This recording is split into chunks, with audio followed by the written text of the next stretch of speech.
Hello, everyone. My name's Hank Setala, And I'm Casey MacBride. and we're here with another fun episode of Stir Crazy Shamans.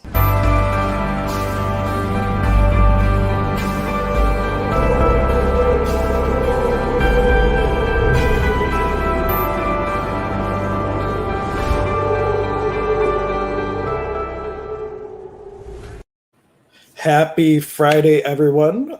What magic is possible in the energy of what we can create today? So, where shall we start, Casey? It feels like I only get to talk to you on these Friday streams recently because we haven't been able to hang out as much. Yeah, it's been a while. I know it was like last year we were going on all kinds of hikes and getting together for all kinds of things. And yeah, I think we've both just been a lot busier. I started my business a little over a year ago, and it's amazing how much it's taken off in just a year.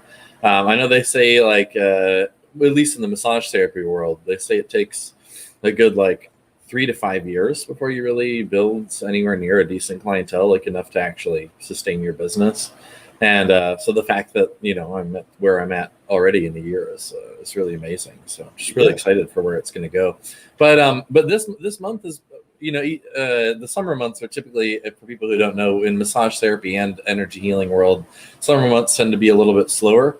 I think people are just outside wanting to enjoy the nice weather while they can, or on vacation. A lot of people go on vacation. And so like this month, I've had a little more downtime. But it's funny. It's like when I have downtime, then other people seem to be busy. So it's interesting. Yeah, and for everybody out there, if you're building a business of some kind, like destroy and create every place where you're comparing what the norm is to what you can be. As infinite beings, everything can happen instantly, with ease, with joy, with glory. It's just our ability to receive that. That is the only thing that limits that. Like, look, Casey's a great example. He broke all the rules of the norm. He's done more business and healing in a year than other people in 5 years. No joke. And so, like, truly, what's possible in the space of following your knowing, truly being you, and just being the invitation to share that is the recipe for amazing things. Yeah, and the biggest thing is I'm just having fun with it. Like, I've never taken it seriously.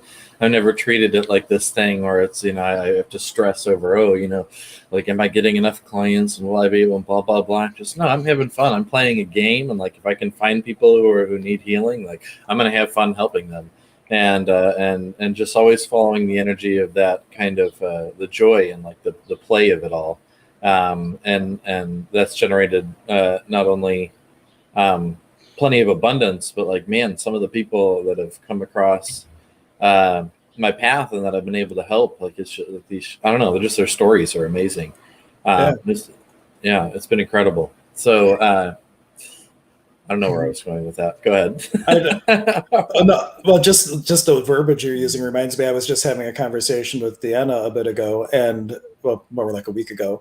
But she was saying the same thing. Hey, I'm hanging out with my friends and I'm making money. How does it get any better than that? And it's really like you're just being you, and then the opportunities and things just fall into place. So whatever you are doing in this life, like, what would it take for you to be able to take your unique medicine gift, your Kartari, we say in the tradition of shamanism we practice, and be willing to express that into the world, and the willingness to receive the Aini back from the universe of you putting that out. What could you receive in Aini, in this divine reciprocity, and hitting that flow, whether you're self-employed as a healer, whether you're a lawyer, whether you're doing something else in the world, if you can offer that and truly be in this reciprocity, everything and anything is possible. What would it take? Yeah. And I see a lot of people, though, in different type. I know a lot of massage therapists because I was a massage therapist for a while, and I also know a lot of energy healers. And a lot of people get super serious and like hung up on little details and things, about like, oh, am I like branding correctly and this and that, and like, what am I going to do about this? And you can tell there's like a tension around the whole subject of them, promoting their gift and their passion. And the more of that tension there is, the more of that constriction there is, in my experience, the slower the flow of energy is to come in. If you can just be light and playful about it, and have fun with it, that's the biggest thing. Then it just, the energy around that is a lot lighter, and the lighter the energy is around it, the more energy can flow. And money, finances are a form of energy, so they will they will flow. It will flow more quickly if you can keep things light around. Oh yeah, Sharing your passion. and one of my favorite books is called The Joy of Business by Simone Milosis. It's an access book, but they say that money follows joy. Joy does not follow money. So if you can have that space of puklei, that space of play in everything that you do, then the abundance will flow to you because it's following that. It's not the other way around. Sometimes we think we need money in order to be the thing we call the healer. But if you can be you and be playful about it, you can attract all this other awesomeness into your life from the universe. Yeah. And everyone's situation is different, but I see this with a lot of people, because there are a lot of people that have ideas. They may have things that they're kind of passionate about and they would like to pursue, but they opt out of that in lieu of like something more what they perceive to be like stable or whatever. And I really see people getting stuck in the sort of 9-to-5 type reality, where they're working a job that is so draining for them that they work all day, they get home, they're so tired, all they want to do is rest, and then they just rinse and repeat over and over again, and just to pay the bills. And what happens is it leaves no room for these people to explore anything else, because they're so exhausted after working all day. They don't have the time or the energy to explore anything else to try and free themselves of that sort of prison. And I really think that 9-to-5 type mentality is designed to sort of keep people trapped within it. Because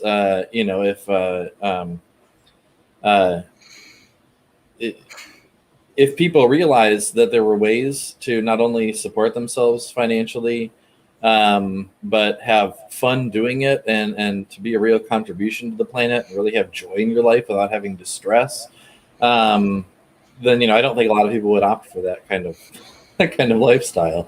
But yeah, like I talk to friends and like, I hate what I do. I know so many people who are just constantly complaining about like, oh man, I'm so miserable at my job. I just work all the time and I have no time for anything and I hate it. And I'm like, man, there are other ways. There's so many other ways to support yourself. And that's the thing. So just like, I just don't have time, I'm just too exhausted. So my friend Param, he's a professor at Baldwin Wallace, and he says the definition of corporate efficiency is how can I get the most out of this person and put the least into them? And feel the energy of that. It's like one big energy suck. And to your point, like leaving people in that lower level of hierarchy of Maslow's needs, like you're getting your financial needs done, a little this, but the self-actualization, like the time to spend on that and the space to really allow that is very lacking if you are in that. And when I worked at the bank, it wasn't even just the 9-to-5. It was like this treadmill of always having something to do. And I was sometimes working 70 hours a week and still like not feeling like I got everything done, because especially loan world, there's never an end to all that stuff. But it's like you're on this, they call it the corporate rat race. Yeah. I thought there was more to that. well, the corporate rat race. Let me give people a taste of that. So the whole story is of this Mexican fisherman. There's this business executive. He comes to Mexico and he buys this fish from this Mexican fisherman, and it's so delicious. He's like, "Oh, well, tell me how you got this fish." Right? He's like, "Well, I wake up in the morning, I get my kids off to school, I have a little siesta with my wife, I come down and I fish. I talk to interesting people like you. I go home, I play hide and seek with the kids. I have another siesta. We dance the night away, and then I go to sleep." He's like, "Whoa, imagine if you had like, 2 people working with you and a couple boats, and you could do all these more fish." And he keeps going down this thing till eventually like he has this entire fishing empire.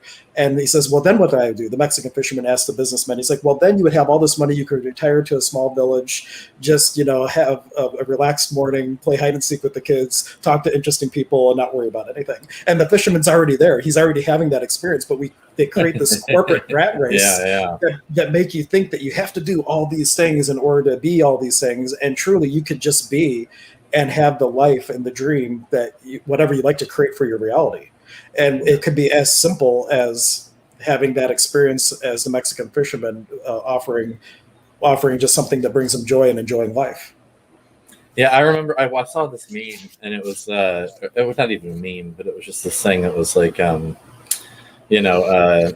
average person, like the average retirement age or something was like 60 or 65 or something like that. And then the average life expectancy was 75. So it's like, work for 50 to 60 years so that you can have 10 years of freedom. Like, no, thank you. I'm set on that.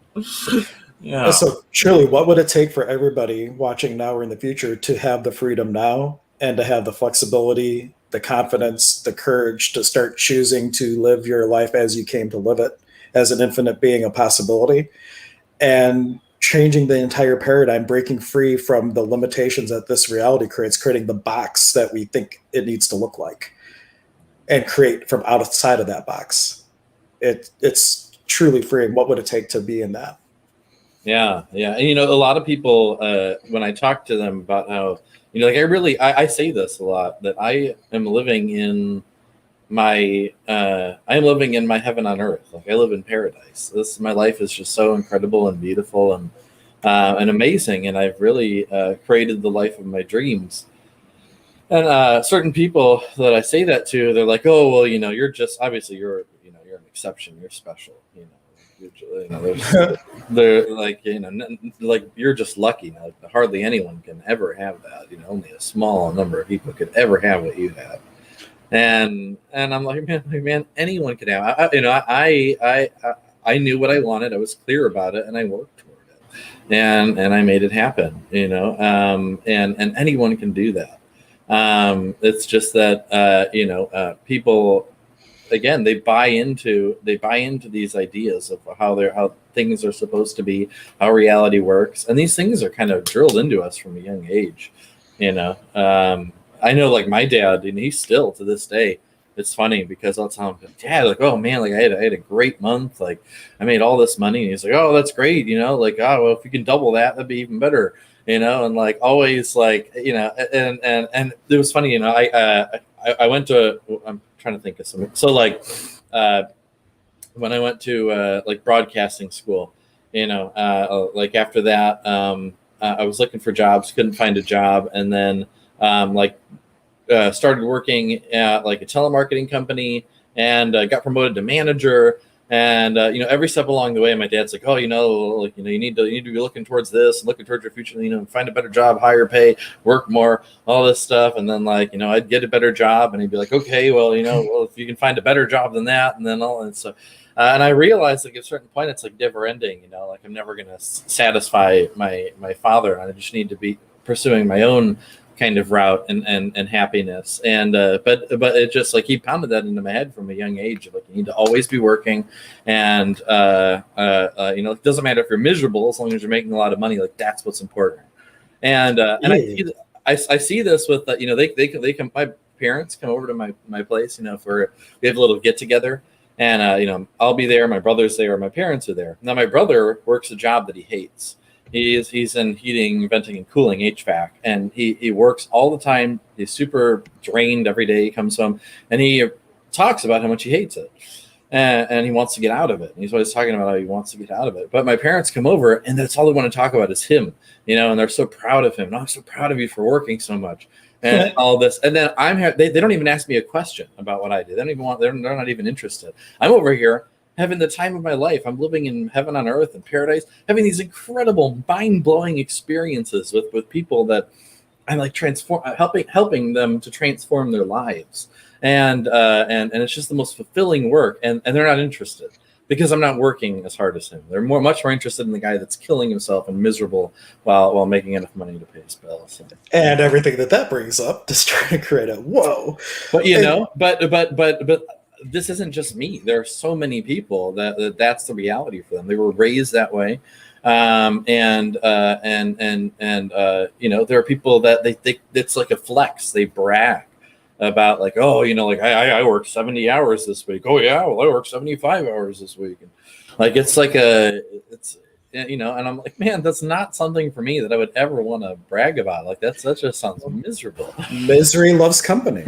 Yeah. And when people get together and they're sharing their miseries and arguing about who has it worse, it's adding a solidity to that experience. So, like, if anybody out there catches yourself doing that, I invite you to choose something different. And instead of going there, start focusing. And Casey talks about this all the time. Focus on what you're grateful for in your life, because energy flows where attention goes. Or, yeah, I got it right. Energy flows where your attention goes. If you start focusing on the things that you would like to show up more, then the universe starts bringing you that more. But if you're focusing on the misery, and what you don't like, guess what? You're solidifying that even more and more till you get to the point, if you're lucky, of getting sick and tired of being sick and tired and demanding change to the universe. And then change happens like that. But you can demand that change way before that point. You don't have to get to that point. You can choose at any time. And what would it take to choose it now? Because everybody can. Everybody has that choice if you're willing to just acknowledge the infinite being you truly be. It was funny. I think one thing about me is that, like, I always have known I'm a very free being. You know, like, I always know I have choice. So I've always known I've been free. Like, I remember from a young age, like, yeah, I have early memories of being in, like, preschool, and like, you know, like, I just, at the time, you know, you're a little kid, and so you're, like, attached to your mom, or like I was, you know, and so I didn't want to go to school. So, you know, they sent me, so everyone else is sitting there just doing what they're told. And I'm like, fuck this. And I would cry and, like, get all mad and, like, not want to be a part of it and everything. I just had this thing. I'm like, I don't have to be here. Like, I don't want to be here. I'm not going to be a part of this. And, you know, obviously I didn't keep that attitude throughout school. But then throughout life, you know, there were work situations and things. I remember being in these jobs that, you know, weren't what I really wanted to be doing. And them, you know, so many of these places, they like sales places and what's the word, retail places, they treat their employees so horribly, you know, and they want so much out of them, while, like, you know, you'd make a simple request, like, I need off this day, and they just give you the hardest time about it and everything, and it's, like, really, really terrible. So I remember there are a couple of jobs where they told me, like, okay, you don't have a choice, you have to do this. And I was like, oh, I don't have a choice, huh? I'll show you. I always have a choice. Peace out. And then I would just walk out of those jobs and leave. And then within, like, 3 days, I'd have a job where I had better pay and a better circumstance. You know, and so I've always known, you know, I never felt trapped, and I've never felt, like, obligated, and that I, like, owe anything to, like, a company. And then that's a kind of dangerous mindset. People feel like, you know, like, oh, I owe this, you know, I owe this to my company, I owe that to them, and, like, that really keeps people trapped. My uncle gave me the advice. One of my uncles gave me the advice. I think it was on, like, my 18th or my 20th birthday or something like that. He told me, he's like, you know, he's like, your parents and your aunts and uncles, you know, like, they do pretty good, and you know, they like, they've all been with their companies for, like, since they were young and everything like that. Like, but you know the difference between why, you know, they live in, like, a decent house and wherever they are, and, like, I have my big house on the lake. And he's like, that's because I've never been loyal to the company. I've been loyal to my own happiness. And he said, you know, if there was an opportunity at another company where he was going to make more money, he went for it. And he's jumped from place to place to place to place, and he's made more and more and more money as he's gone along, because he was loyal to himself and his own happiness, and not some company that really, at the end of the day, does not care about him, you know?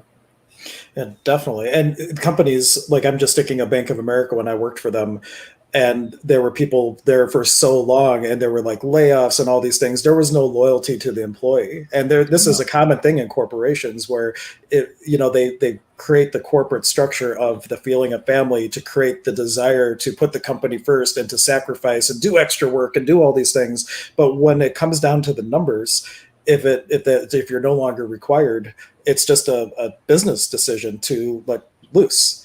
And all that loyalty you feel for them, the company doesn't. It will project that it feels it for you, but truly, and your manager might, and your coworkers might feel it for you, but the company itself, it's just a number. Yeah. But we get caught up in that, and then are so hurt when we get laid off or whatever. I was actually happy. I jumped for joy when we got laid off, and then my coworker, literally, she slugged me in the arm and told me to shut the F up. but I was ecstatic. I've been waiting for it for so long. Yeah. I see we got some comments rolling in.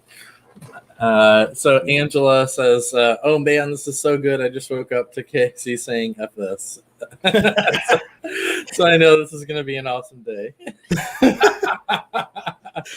Thank you, Angela. That's great.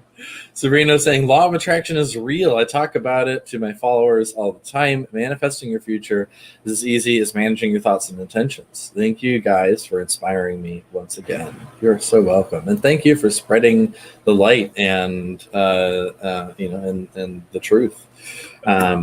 Or what I like to call the contagion of consciousness. There we go. Yeah. Thank you for spreading the contagion of consciousness. And on law of attraction, one note on that, the law of attraction works two ways. One way, if you're manifesting from duality, and in that way, the opposite might show up first. But if you're congruent, then you are attracting like attracts like. That's a one-ality, and then you just attract what you like first. So there's like two ways that the law of attraction works, and it's good to be mindful, because if you're looking to be abundant and all of a sudden you're bankrupt, maybe you were coming from the duality and that was totally not necessary, and you just have to manifest through it then. But if you can truly be aligned, like attracts like, and then the good just shows up without the opposite. So, and we can sometimes be manifesting one way in our world of finances and another way in our world of relationships. So it's not like a static thing. It can be multifaceted across the departments of living.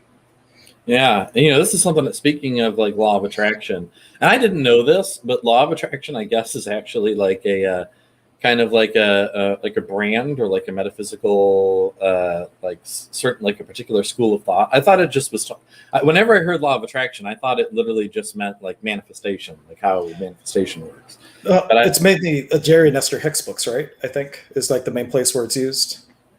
I don't know. But it was Zane, our teacher, who pointed out to me. He's like, yeah, there's a lot of things they talk about that like are really not all that great. Other things that are great.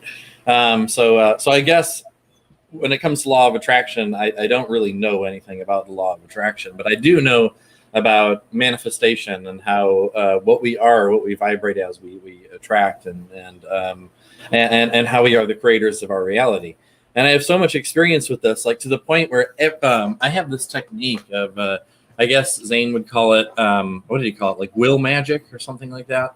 Where like if there was ever something that I really desired, all I had to do was just send out waves, like intending, like to the universe, like this is the way it is. It already is so. I would send it out there, and 100% of the time, all of those things came true. From things that seemed plausible to things that seemed nearly absolutely impossible, and everything in between. If there was something that I really desired and I put it out there, it has 100% of the time happened in my life. I mean, even to the point of, I think I may have told this on the show before, but like there was a time when I was younger, I got arrested for underage drinking, and like I blew into the breathalyzer and everything, and like and they had me for it. It was like and I just but before the court date, I was sitting there putting it out, like I'm gonna walk in there, I'm gonna walk out like scot-free. I'm gonna walk out of there, and something's gonna happen, and like it's just all gonna be fine. I'm gonna walk out. There's gonna be no consequences. And I walked into that room, and there was like some loophole because someone else who was also charged somehow got let off because I was a co-defendant or some weird thing. They were like, "Oh yeah, you just pay the court fine, you're good." And I was like, "What?" I was like, "Oh my goodness!" And I did. I walked out of there scot-free. When you mentioned holding the intention, I just want to bring up, there's like a secondary nervous system that's been discovered that rides on the lymphatic system. And it was discovered by a neuroscientist, Dr. Jeffrey Fannin, I believe is his name. And there's like these 7 bundles of ganglia nerve that come up, and they happen to correlate to the chakra system. And he found that if you're focusing on something, and I forget the time frame, if you Google neuroscientist Jeffrey Fannin, you can probably find the video, but like if you hold on the intention, they can watch how there's energy coming in through these nerve bundles or whatnot. And if you hold the intention long enough, it goes out exponentially greater into the universe. So he was theorizing that they're starting to map the process of manifestation. That's really cool. And it's awesome to see how technology is kind of starting to catch up. Like they have cameras that can see the human energy field. And there's more and more technology, I think, that will start to come out that is able to pick up on these things that we previously thought were immeasurable. People for a long, I would talk to people that would say, like science will never discover energy because it's like it's not physical matter, so we're not able to measure it and all of that. And that wasn't the case. It was just the fact that our technology hadn't caught up to it yet. And now the technology is more and more. And And that's just fascinating because, how cool would it be to get to the point where, we have technology that's able to see and perceive all the things that I'm able to see and perceive through my instrumentation, Truly. That would be so incredible. And then at that point, it's like you have undeniable scientific, empirical, evidence and proof that, all of this stuff that we're talking about is 100%, factual and measurable. But man, that would just shift the paradigm for the whole planet if that got out. I don't know if they would allow that to get out. I see, Erica. No, I had to take care of something real quick, so I just finished that. Sorry about that. I had to be slightly fragmented for a moment, but it was time sensitive, so it's all good now. And then Sabrina was saying, I love that, Casey. It's so true. So many people don't understand how to put their desires into the universe. I love helping others realize it's as easy as you said, hey, like attracts like. Yeah. And there's also, and instead of, there's a book called Happier Than God by Neil Donald Walsh. He calls it the mechanism of manifestation. It takes a deeper dive into the whole process. But one of the things that I really like is instead of like just an intention, it's almost like a declaration of your will to the universe of what you're choosing. And when it's a declaration of will, the only answer ever is yes. But some people have this energy of asking for something like a kid would ask a parent. And I taught my kids, like, I told the story, like, Max says, can I have chocolate? I say, absolutely not. Oliver has chocolate. Oliver didn't ask. If you don't ask, can't be no, right? And so I kind of taught them that, which is hindsight is backfiring a little bit. But if you're just declaring your will to the universe, their answer only is yes. There's no like, may I please have. It's like, this is what I'm choosing, bring it.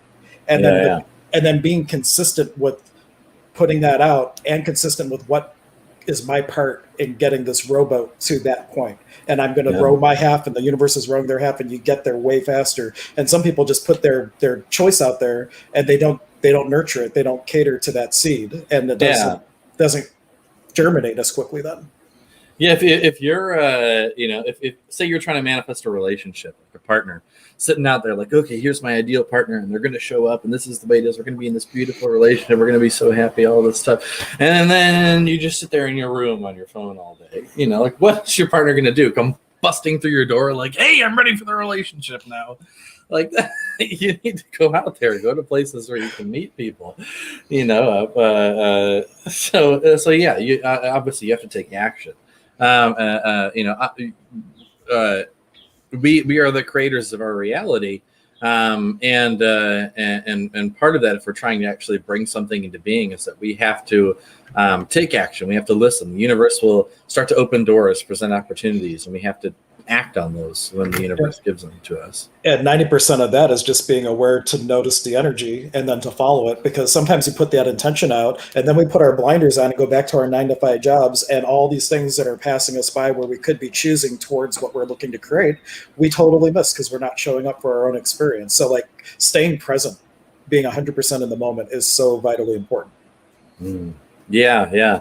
And the universe is always communicating with us, whether we're trying to manifest something or not. The universe is alive and conscious, and it is us. It's who we truly are. We are the entirety of the universe. So we're always communicating to ourselves through this beautiful world that we live in, and it's always important to be listening. It's always important to follow the guidance of spirit, but particularly so if you are actually looking to bring something about, if you're trying to birth something new, if you're trying to create something, manifest something, whatever you want to call it. It's because the universe will show you. It will say, hey, here's the opportunity, here's the route that you should take. But if you're not aware, if you're not looking, if you're not listening, and the world is just this dead thing to you, you believe, okay, I understand that I am the universe and I can create things, but then you're not listening to this living, breathing world that's always communicating to you, then man, are you going to have a tough time when the universe presents that big opportunity to you and says like, hey, here's the way to make this happen. If you're not aware that the universe is always communicating, you can miss all the opportunities where the universe is trying. It's like, hey, here it is. If you're not listening, if you don't reach out and take it, then the universe isn't just going to plop it over your head like a piano and crush you. And reach out and take it was the next place I was looking to go with that, because sometimes we put out to the universe to create something, but our willingness to receive that which we ask for hasn't caught up. And I give the example, it's like you ordered a pizza, right? And the delivery guy comes up, he's got your pizza, and then you just don't open the door. Yeah. And so how often do we put out there to create something? All these opportunities are there, and we're just not in the space of receiving, and we are not allowing it to actualize just because of our own blocks for whatever reason, where we think we're not worthy enough or not deserving enough, or it's not time yet, or I have to work harder to get it. Whatever the case, sometimes we block ourselves just with the energy of I can't have that yet for whatever reason. Mm-hmm. Yeah, oh yeah, we got some comments. Yeah, we have Zane tuning in too. Nice. Hey, Zane. Zane just said absolutely. I think that came in. I saw that. Oh, I don't remember what I was saying. I was going to say I remembered what I was saying, but I lied. I don't. But whatever it was, he's in total alignment with. That's cool. Yes. And then Angela is saying, goodness. I like that. Goodness. It's like like the of the earth with goodness. Goodness. So you guys are such a true gold mine for real information. I wish they would have put this one mainstream news channels for all the unaware to know. I love that. Thank you, Angela. That's a great comment. Everybody go out and email the link to this video to all your local news stations, and who knows what will happen, right? Yeah. What contribution could you all be to the contagion of consciousness? Right. That's a big thing. Subscribe if you're not already subscribed. Share the video. Tell people. Share it on other social media platforms. Like, get the word out there, because we want to help to plant little seeds in people, wake people up, make people just a little bit more aware, a little more conscious, question reality just a little bit more, and experience just a little bit more of the beauty that is all around us all the time. So help us to spread that. Through watching you guys, I learned to ask, and ye shall receive. Thank you, prayer hands, guys, so much. Prayer hands, heart face, smiley face. Thank you. And then Mary Lee says, blessings all around. Blessings abound. That said all around, and then I looked back and it said abound. I think either one works. Either one works. Yeah. We'll take it both ways. Blessings abound for all around. Yeah, beautiful. Oh, I was talking about something before this. I don't remember. I had like a thought stream, and I don't know what we were talking about at all. Nor do I. But this is a great time if anybody has questions too, or if you have anything on your mind, make a comment. We can certainly dive down any rabbit hole people would like as well. Yeah. But I was going to say though, just get in touch with, because there's different places we can manifest from. Is it an ego thing? Is it a soul thing? Like, what would it take for you to really get the impulse of the soul and create from there, instead of what we think we want? Go with where you would like to be. Like, a lot of times we're just not clear on really who we are even, and getting that clarity can add such a potency, because you're a manifester whether you're clear or not. You will create the reality based on your point of view. So what would it take for you to have the clarity of who you truly be, and then create from that space? It's just like that's really where you want to be in the world but not of it, and create from there. That's a big thing. Is a lot of people they're not really in tune with what their true desires are, because they don't take the time to listen to their body, listen to their spirit, listen to their soul. They're just trying to manifest from like the kind of surface level thoughts, and and like in programming, the world tells me I'm supposed to have a relationship, so that's my true desire is a girlfriend or a boyfriend, like this. Like, is that really your true desire at the deepest level? That's what you want, is a boyfriend or girlfriend. Because I know for me, although I've manifested all of the circumstantial things that I've wanted in my life since I learned about that we have the ability to create our reality. I remember for a while I was playing around with it, manifesting, physical things, circumstances, all of that. But then I'm like, well, I can create anything, so that got me thinking, what do I really desire? What is my real desire? If I go down to like the deepest level, and I always come back to the same thing, my deepest desire is peace. I was going to say a scooter, and I thought you said, I'm totally kidding. But you do love that scooter, and you're so much more peaceful riding around on it, so you get to experience what you truly want on your scooter. I sat there in the deepest of the deep states of meditation, and I asked, what is my true desire? And I see the 9 bot max floating down the street with my beard split in the wind. No, but I did. I always came back to that. It was peace, and before, and it was funny. There always something would come across my path. I would sit there, and there were times when I'd have like a lot of anxiety and things, but that's what just peace. Just want peace. Like, this is the big thing. So I put it out there. My life is more peaceful. I'm feeling more peace every single day. Every day there's more and more peace in my life. And then I would discover something that would work. At one time there were like different herbal medicines that would really help and bring me a lot of peace to blend with the energy of those plant spirits, and then I would learn techniques like the shamanic techniques like Samachakui and things like that would really help. And the latest one has been breathwork. Because before I discovered breathwork, it was another period where I was like, man, peace. That's a big thing that I want in my life is peace. Like, just bring me more peace. I like there is more peace in my life every single day. I'm becoming more and more peaceful.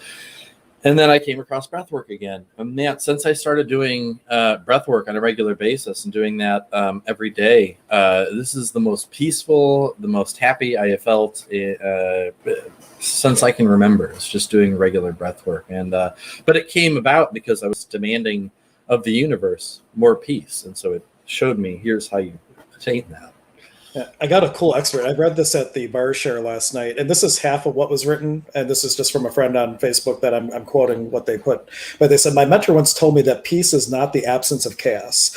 It's the feeling of calm in the middle of chaos. We can't change what's going on around us. We can only change how we see the chaos. We create our own misery by wanting something different than what truly is. Peace is having the ability to see things as they are without judgment or criticism or craving something different. Being present with the truth, seeing and accepting things as they truly are, to meet with you, a curiosity to look deeper and further. Where do you look for peace? You look where you find peace, you look within. But I would add to that truly anything is creatable in your reality, but when it shows up and we judge it for something other than what it is, we sometimes fall off track. But what if it could all be from that space of peace that you can receive the world? Yeah, that's the big thing is, peace does not mean externally everything just becomes super quiet and calm. It's being able to truly accept reality for however it shows up and not reject it and not try and fight against it. It's being totally present and knowing that within there is always this deep, vast ocean of peace. And it's always there, whether we're more consciously aware of it or not. Underneath all of our mental noise, underneath everything happening externally, there's just this vast ocean of space. The one consciousness is just deeply, deeply more peaceful than anything you can imagine. Mm-hmm. So really it's, stripping away the layers and realizing you're always that, even in the midst of the most chaotic thing you can imagine happening externally, internally, we are still just an ocean of spaciousness. And ocean of peace. Yeah. And I love Mark Thomas when he teaches children meditation. He uses an example that the movie screen is white. That represents the silence or the peace. And when the movie is on, that perceived chaos, that trauma and drama that we're watching, it might look like the screen is colored, but really the screen is still white. The silence and the peace is ever present, even amidst of whatever the illusion is that we're perceiving. And that is what he uses to get kids to really get that. And no matter what's going on in their world, to tune back into that. And they can receive the external so much more gracefully than if they don't do that. I like that metaphor a lot. That's great. That's a wonderful metaphor. I like that. Yeah. All right. So Sabrina was saying, yes, my husband currently is very depressed with I'm sorry, I had to do it. My husband was currently very depressed with his job. Of course, he can bitch about it, but I always remind him not to stay in that space. He needs to stay positive. Keep envisioning him at his new job, in his new truck, how it will make him feel, not to get stuck in this negativity of his current job or things won't change. It can be a tricky slope for some to get out of that mind space. Well, and the analogy we just used is a great tool to give them is like see that space. But any practice of meditation or breath work, if you can't meditate, breath work is such a great way to get the mind out of the way so you can just be in the moment. And sometimes it's easier to meditate after a breath work practice. And some people, it's the opposite. So like what works for him is the question. Yeah. The breath is an incredible tool. And, I don't have any problem meditating. I did it in the beginning, but I've been meditating for 12, 13 years, and so if I really want to sit down and meditate, I have no problem getting into that deep space of just the spacious consciousness and feeling that deep peace. But for me, still, breathwork is just a whole different ball game. I mean, within like no matter what's going on, you can be in the middle of the worst mental storm. You do certain breathwork techniques. Within a minute, you can have total cessation of the mind and the ego, and it can create the spaciousness for you to truly be present in this reality and realize how and just see how beautiful things are, among other things. And then on that note, Anthony was saying, "Breath is life." Yes, it is. Breath is life, man. Breathe every day. Yeah, that's what of all the modalities. I don't know if I was telling you this, but of all the modalities I've experienced, and I've experienced a lot, everything from massage therapy to all different forms of energy healing, Reiki, Qigong healing, shamanic healing, Eden energy work, all these different things, and hypnosis, and all of these modalities I've experienced. Of everything I've experienced, if I could only share one with every single person on the planet, if I could only share one of them, it would be breathwork. And that's really saying something, because I've experienced a lot. Well, and on that same note, in the tradition that we practice, one of the things is you have your most sacred medicine item that you can put in your mesa. And when I went through the program the first time, I originally had a little clay flute that I had, and I just had on the outside, because for me, the most sacred medicine piece is the breath. Barbara Sanson said that the first and best possession you have in this lifetime is the breath. It is the animating essence of how we experience this world. And you can do no other modalities if you do not have your breath.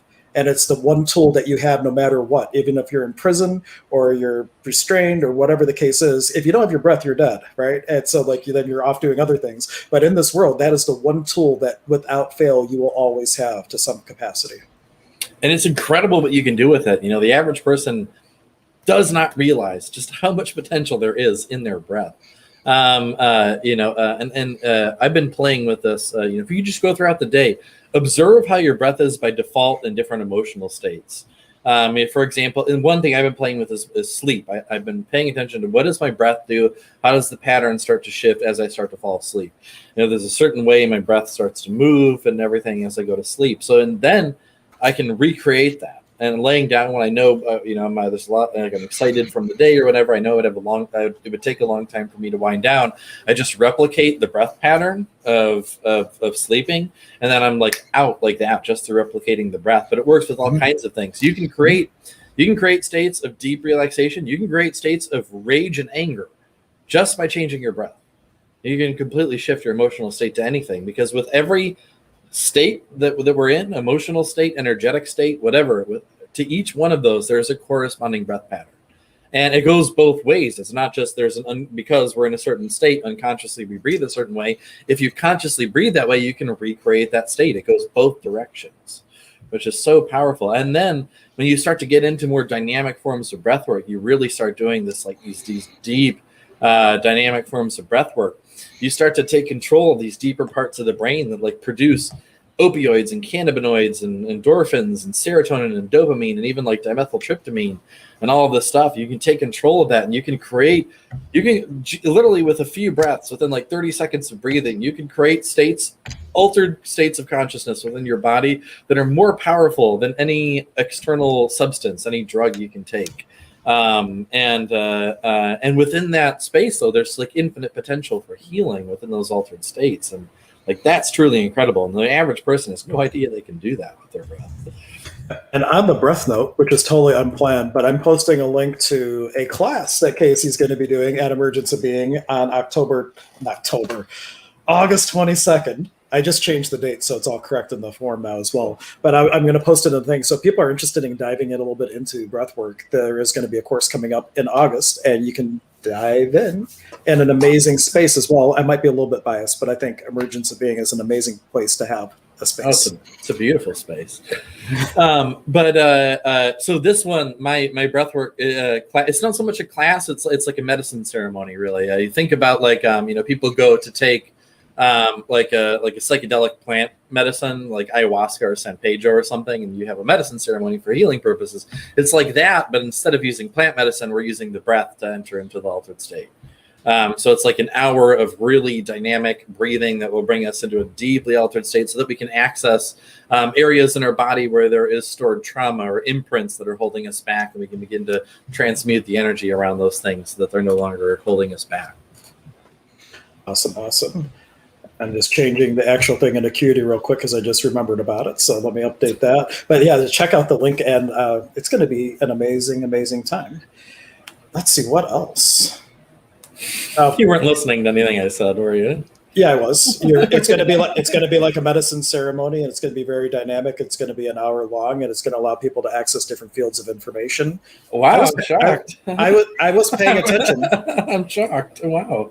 Why are you shocked? You don't think that I have the ability to multitask? Like, and this is different than the other thing that I had to do, because that did require more attention than this, because it was a moment of that potency was needed, so I wouldn't be able to be fully present. But with this, it's no problem. Okay, gotcha. That's good to know. Yeah, isn't it? Yes. Hey, I want to ask: does anyone have any questions about it? Because we've been talking a lot about manifestation, creating your reality, and all of that. We got a little bit into breathwork, all of this stuff. So, does anyone have any questions about anything we were talking about, or just any questions about anything else? Maybe we'll talk for another few minutes, but we're already at 45 minutes, so that might be a good time to. So we'll see if anyone has any questions. If we don't get anyone interacting, then maybe we'll wrap it up there. Sounds good. Mm-hmm. Ooh, hummingbird, cool. Sorry, I got distracted again. Yeah, well, the hummingbird's a beautiful sign in our tradition too. It absolutely is. And, well, I have put up hummingbird feeders, so like it's like they've been visiting quite a bit recently, so pretty awesome. But I had a friend just she posted on Facebook. She was out doing like this big walk, and a storm rolled in that wasn't supposed to be, like, just kind of manifested out of nowhere, totally got drenched, and she has no training in our tradition at all, but used it as an opportunity to like cleanse her heavy energy. And then afterwards a hummingbird stopped like right above her head and then took off, and it's just like, wow, she experienced like the Saman Chikui, which is like Father's rain, cleared out all the heaviness. And in our tradition, part of the reason that the reason you refine yourself is you're offering your nectar, your unique medicine gifts to this world. So like you're flowering your essence into this world, which draws the royal hummingbird, which is the connection in our tradition to Wiracocha, the creator energy. So you refine yourself to offer your essence. So you kind of meet yourself halfway. You're meeting your soul self through your physical self halfway, and connecting to that upper world energy. So it's a real beautiful symbology that she experienced on her hike. Yeah, and the hummingbird like stopping at the top of the head, that's super significant. Oh yes, it was like, oh my gosh. So I commented and I told her that, and she's just like, she's being taught 100% by spirit. And everything, like, we'll have these amazing conversations because this is all these things that showed up in her world, and then I'm giving her the context of how it's taught in the tradition, and everything's just lining up 100%. And it's just been an amazing kind of journey seeing her unfold in this way. And next year she might actually take the program as well, and actually be in class, because now she's just like, oh my gosh, all this stuff I'm learning is all over here, and it's like a really just a validating experience that she's not crazy, and that there's a framework to use all these things more potently. Yeah, I know for myself, it was the same way. Or when I was after I first had my awakening and I was exploring these things, having different experiences, I would have a certain kind of experience knowing nothing about it. And then I would research it and I'd be like, oh, well, this is called a Kundalini awakening. And these are all the symptoms and things people experience. And I'd be like, oh my gosh, that's what it's called. That's what all those things just happened to me. So it was like the opposite. It wasn't like I would research something and then I would have an experience based on it. It was the other way around. I would have the spiritual experience, research it, and find out, well, this is from this tradition or whatever, or like, here's what this is called. And so yeah, that happened for a long time, where things would happen and then I would find out like there were traditions built around those kinds of experiences. Right. And pulling one of the things from Casey, when that stuff happens to all of you, thank the universe for that validation, because you end up getting more and more. And then there becomes this tipping point where you don't even question the stuff anymore. You just know that you know that you know, and you can move on. And you don't have to have, not that you necessarily needed to have it, but when you first start, it's kind of reassuring to know that it's not just like this random crap that's popping up in your head, and there's some validity to it, and building the confidence to trust it. Yeah, I know someone else right now who the spirit is doing that for them. It's a student of mine, actually, where I taught her how to do shamanic journeying, and she's experiencing these things in the journey space, and then like all of these parallels are happening in the physical reality. Like the one was she saw all these little like nature beings. They were like a combination between like some kind of like caterpillar butterfly creature thing that was like something that doesn't exist on this planet. And then after the journey, she was walking and she saw there was a sticker on the ground at this festival, and it had those beings drawn on it, the ones that she had seen in her journey. And then she met this being in the one journey, and this being gave her some very specific advice about about her movement that she does like, I don't know, it's like different kinds of things, and she like spins fire and does all this stuff. And this being told her all these specific things, like particularly like you need to like slow down and articulate your movements because that's where the real power is. And then she did that. She followed that advice, and someone came up to her and said all like that exact thing this guide said. And they're like, oh, it's amazing how like you slow down and articulate your movements because there's so much more power in that. And it was just like exactly what this being had said. This person in real life came up to her and said that afterward. And there were a few other experiences she told me about as well. But it's like spirit will do that for you. You know, if you're in the space to receive that, spirit will give you proof, undeniable proof, over and over and over again until there's just no more room in your head for doubt. But I say don't wait until then. You know, just trust your experience, because reality is reality. There are no unreal realities. So if you're experiencing something, you know, it doesn't matter whether or not it's corporeal, physical, or in a different reality. They're all realities, and they're all just as real. So you know, treat everything with respect and reverence and importance. Awesome. Cool. And then Mary was just saying, speaking of hikes, when and where? Yeah, let's go. I'm ready. Well, not today. I got clients, but Sunday. I can go Sunday.